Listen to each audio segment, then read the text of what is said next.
Actually, I've been fortunate enough to do a lot of interesting things in my life. As I indicated, I was a farmer, I've been a soldier, I was a pastor, and for a short time taught high school algebra. Being a part of this institution impacted my life in a far greater measure because I looked upon us as being, well, we were in fact the very first post-high school 2-year degree granting institution in the state. Now, the Tennessee Tech existed at that time, but it trained engineers, not technicians.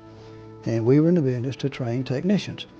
So the impact on my life was one of the most enjoyable things I ever did and most rewarding. Not financially, but what I call psychic income. That's the income of the heart. Because I saw these youngsters as living messages that we were on a journey of exploring something that had not been done before, and we were a part of it. We were a small thing of something that was going to be big, we thought, and it has been. I think my favorite thing was the fact that we were pioneering technical education, and therefore we were giving it our all. Not 100%, but 110 all the time. The related studies faculty were recruited, obviously, from area schools, but almost all of the technical faculty were recruited directly from industry. And as a result of that, we were in the firing line, if you will, in the trenches. We knew what the students would need in the way of a skill set when they finished, and it was our job to provide them as best we could with that.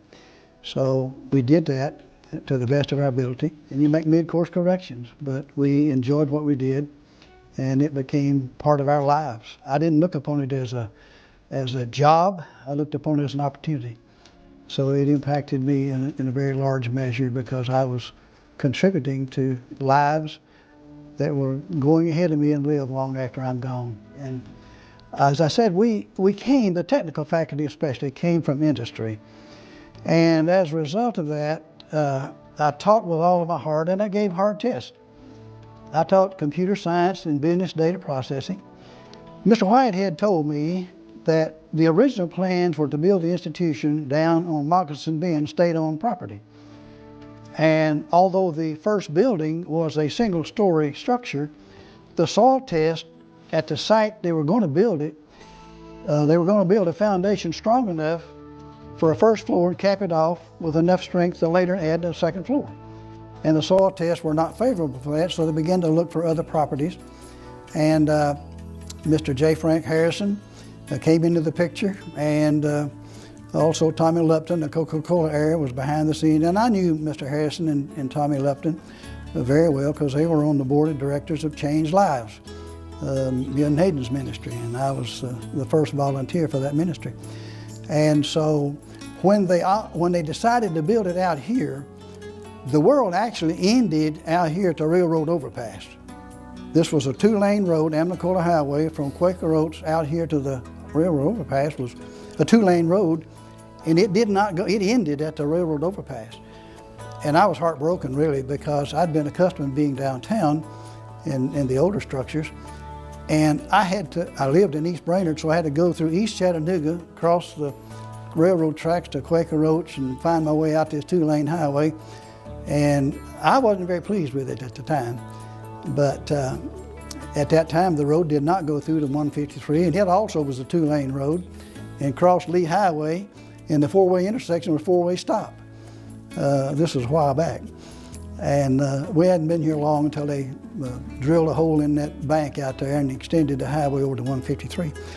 But the genius behind making this property available, I was told, and I believe Tommy Lupton would tell me the truth, but the story that was told, that they were having a hard time getting water lines laid out to this distant location by the city water company.